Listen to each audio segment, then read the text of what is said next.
Hi students, welcome to Plus One Computer class. So we are discussing our third chapter, Components of Computer System. In the previous video we discussed about e-waste, electronic waste. Electronic equipment that nearing to their end of the useful life is termed as e-waste. And also we discussed why should we concern about e-waste. Then e-waste disposal methods, recycle, reuse, incineration and landfilling. And also after that we discussed about students' role in e-waste disposal methods. Okay, so that we discussed in the previous video. Okay, hope you understood what is mean by e-waste and also the specialities of electronic or e-waste management system, e-waste disposal methods and all. Then next one, we want to discuss some of the information not relating to e-waste, but it is a continuation of e-waste. Green computing and green, how we make a computer green. After that we will discuss some of the softwares, especially system software, operating system. Okay, clear? So can we start? Yes. So we'll start with our first topic was green computing. Okay, green computing. How we make green computing or how we implement green computing. In your textbook, some of the suggestions are given. That means in a energy conservative manner. We can use computer and also their electronic equipment in an efficient manner. So some of the suggestions are already given in your textbook. First one is always, power saver mode is there. In your mobile phone also we are using power saving mode. So when we are not using computer system, please ensure power saving mode. Then instead of CRT monitor, try to use LCD or LED monitor. CRT monitor consume large amount of heat comparing to LCD and also LED. Then instead of desktop monitor, we can use laptops because it is energy conservative comparing to desktop computer. Then take necessary printout. Nowadays two side, when we take printout, then one side is printed but then the other side is not used. So we can reuse that paper again for resizing. One side paper also we can use to take the printouts. So take necessary printouts. Then we can use solar energy. Instead of electricity, please try to use solar energy to use energy in an efficient manner. Then take necessary printout. So only in the case you want to use the printout. So like this, we can make a green computing or we can make a green environment in the computing. Then for making green computing, there are some suggestions given. First one is green manufacturing. Green manufacturing means when we are reusing the battery and all, or when we are manufacturing, please always try to reuse the product again and again. Okay, no need to replace, please try to reuse it. Then green use. Green use that I already mentioned, please follow all these mechanisms when you are using computer. Then suppose you want to use computer, then only you want to turn on the computer. In some of the cases, always your computer is turning on. When you are using or not using, computer is turning on. Okay, that is, these are not a good behavior towards green computing. Green use, green manufacturing. So different methods are present for green computing. Green use, green manufacturing, then green disposal. Disposal means in the previous video we discussed about different e-waste disposal method. So you want to use any of the disposal method that is suggested by the authority. That means in our place which method is using, please use that method. Then green design, green manufacturing, green use. Green use means minimizing the electricity or using your computer in an efficient manner. So these all are belonging to green computer. Always use computer in an environment friendly manner. That indicate green computing. Always use your computer in an energy efficient or environmental friendly manner. So that is known as green computing. How to make your computer green. So some small steps that we can follow. That I already mentioned. Always use power saver mode. Then use when you want to use, then only you want to turn on the printer. Some case if a printer is connected to a computer, all the time printer is in on state. It is not correct. When you want to use the printer, then only you want to switch on the printer. So these all are energy saving methods that we can adopt. Okay, then next, softwares. So hardware section is over. But the hardware that we are using in computer, then how we can use computer hardware in an efficient manner, then so that we already know about in an efficient, how we are using computer in an efficient manner, then e-waste disposal method, that all the terms relating to hardware that we discussed. Then the remaining next section is softwares. Softwares means it's a set of programs. Then you already know hardware and software together make a computer system. Hardware and software together make a computer system. That means in case of hardware, software also essential for a computer system. Both are essential for a computer system. So we are going to discuss the different types of softwares. Softwares means set of programs or set of instructions used for some special operations. So softwares are classified into system software. Then second one is system software. Second one, application software. System software and application software. Clear? Softwares are classified into two, system software and application software. System software means the software that manages the entire system. Example, operating system. Operating system acts as an intermediate between user and computer. So it controls the overall activities of computer system. That's why it is known as operating system. Operating system. For operating system we are using, that means operating the entire activities of the system, we are using OS or operating system. Then second one is application software. Application software means it is also a set of program, but it is used for performing some special application only. Okay, that means it is application oriented. Clear? So that kind of softwares are known as application software. So softwares can be classified into two categories, system software and application software. First we will discuss all the system software. Then, so what is the definition of system software? System software acts as, or it controls and coordinates the entire system. Examples for system software is operating system. Operating system. Example, most commonly used example for system software is operating system. Then next I am going to show one picture because I can't draw that picture neatly. So when we look at the picture, then you will get an idea about what is operating system and how it is connected to other hardware. So please look at the picture. In that picture, actually this is software and software with user and hardware interface. Actually it is an interface or a general structure of computer. Then please look at the first figure. What is that? User. User means the normal user. How we are using the computer. When we are using the computer, what is happening, that is displayed in that picture.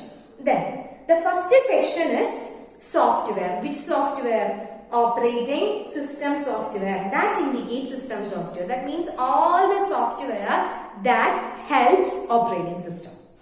Then first one, the main operating system. Then after that some three boxes also present. That also a part of system software, or these help in the operating system to control and coordinate the activities. First one, language processor. You know, computer only understood binary language. So we need a translator for translating from one form to binary. Then after that, utility software. Normally used utility software is antivirus for protecting our computer from outside threats. Then application software. Application software also helping operating system to work together. Then after that, next section. Next section is operating system is interacting with hardware, CPU, RAM and ROM. RAM and input-output devices. So by this picture we will get a detailed idea about what is system software or what are the parts present in software and the hardware part. So hardware and software together make a computer system that I already mentioned. By this picture we can identify in software there are 4 parts. Which are the parts present in software? Operating system, language processor, utility software, and last one was application softwares. So these are the software we are using in as a software section. Then after that hardware part, CPU, RAM, input-output devices, these all are hardware parts. So all these together make a computer system and then we can interact with the computer. Okay, so hardware, software parts we already know, hardware parts. So we'll start with software. The first one was operating system. First we will discuss operating system. Then after that language processor. Then utility software. Last we will discuss about application softwares. Okay, clear? So we will start. In this video we are only discussing operating system. Next video language processor. Then types of language processor. Then utility. Then after that application software. So, a computer software contains 4 different parts. First one is operating system. After that, language processor. What is the next part? Language processor. Language processor. Then, third one, utility softwares. Utility softwares. Then after that, application softwares. Application software. Clear? So a software must consist operating system, language processor. Language processor acts as a translator for translating language from one form to another. After that, utility software, application software. So all these we want to discuss. So we will start with operating system. Okay, we will start with operating system. Operating system or short form is OS. Okay, instead of operating system I will use the term OS. Then, so you know different types of operating system. Windows, Linux, Mac OS. So these all are different types of operating system. Then, what does mean by operating system or what is the definition of operating system?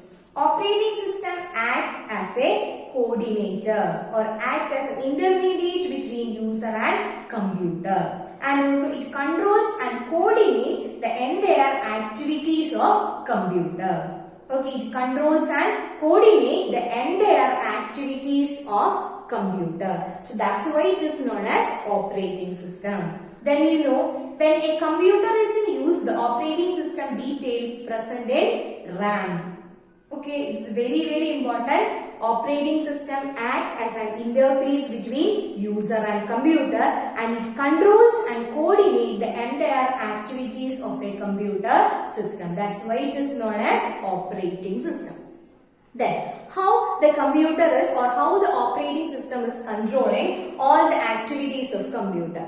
By different implementation or by different functions computer operating system is handling. Then, next we will discuss the functions of operating system. Functions of operating system. Functions of operating system. Which are the functions of operating system? Then there are 4 functions present. First one, computer operating system act as a memory manager. So first one is memory management. Then file management. Device management. Then one more is the process management.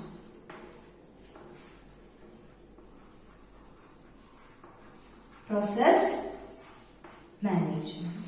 Okay, functions of operating system. Which are the functions of operating system? First one is memory management, file management, device management and process management. So we'll take the first one, memory management. Memory management means different. When we are installing an operating system, automatically drives will come. Different drives will come. Then the memory is allocated. If it is full, then we will get warning message. Please, your file destination or directory is full. Please remove some of the items. So warning messages also will come. All this is belonging to operating system.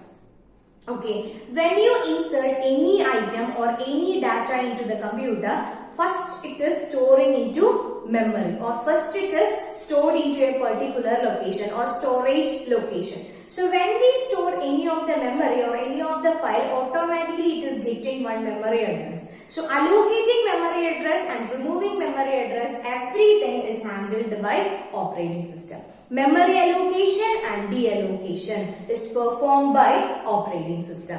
Next we will discuss about C++ programming language. In C++, when we are including or when we are inserting some of the variable, automatically memory is allocated by the operating system. So allocation and deallocation is performed by operating system. So that's why it is also known as memory manager. Operating system is also known as memory manager because it is controlling the allocation and deallocation procedure. Then, for storing an integer number, it requires 4 bits of memory. So, automatically when it is an integer, automatically operating system will allocate 4 bytes of memory. Then, file management. Memory or operating system also known as file manager. Extension, then icon. When we save a file, automatically icon is coming. So all these is handled by file manager or operating system. If the file size is too larger, then we will get notification message. If it is not matching, we will get notification message. All belonging to memory management process of operating system. Then after that, device management. So you know about control panel in our computer, control panel. Actually control panel is handled by the operating system. So when you want to insert a input device into the computer, everything is managed by operating system. If we are installing a printer into your computer, or when we are connecting a printer, first you want to install printer software. When you are installing printer software, operating system is connecting with that particular device. Then operating system will give commands to the printer. Then only we are getting printouts. So the entire devices is handled by device operating system. That's why it is also known as device manager. Last one is process management. Process management means when a computer is in use or that particular section is known as process. So in computer, processing unit is present. CPU is known as processing unit. When nowadays we are using parallel computing. Parallel computing means at a time we can execute one or more instruction or one or more applications. So when a computer or when CPU is in use, then again we are executing some other applications. That means at a time two processes are executing. Then the operating system will wait whether the CPU is working or not. If CPU is working, then it will wait for the completion of that particular process. So it will not make any kinds of collision with the process. So that's why process manager, and also it schedules time for the CPU. If CPU is busy with their own work, then if the second system in our second process is in the queue, then operating system will wait for some amount of time. Let's finish the first one, then operating system will handle the next second process to the CPU. Okay, so that is process management. Actually, so many points we want to discuss because operating system means when we are going for your higher studies, there will be one paper called operating system. Operating system means nowadays in your plus 2 you have 6 subjects, no? So when you are going for your higher studies, instead of 6 subjects, then 6 topics or 6 papers will come. In that one paper, if you are taking computer science as your main subject, then one paper will come operating system. Operating system means it's full working on how operating system is working. Actually, device management will be one chapter. because so many points, that much of points you want to discuss, because so many things will be the how operating system is implementing device management, what is happening, everything is present. So many points will be there, but all these are included in a one page in your textbook. So you want to remember these points, 4 functions of operating system: memory, file, device and process management. Process management is based on the working of CPU. If CPU is working, then operating system will wait for the completion of the first work. Then after the completion of the first, then it will handle over the second. That means it is scheduled in time for the process. Okay. So that is known as process management. So these are the different functions of operating system. Okay. So hope you understood the functions of operating system. So what we studied in this video, green computing, how to make a computer green. Okay, by some efficient method also present, we can follow that method. By following that method, we can make your computer green. Then after that, softwares. Softwares are divided into 2 categories, application and system software. Then system software picture also we discussed. Then the first is system software, operating system and also functions of operating system. Clear? Then you want to write one question in your notebook. Define the term operating system and also write the functions of operating system. Okay, so hope you understood. The remaining section we will discuss in the next video. Okay then.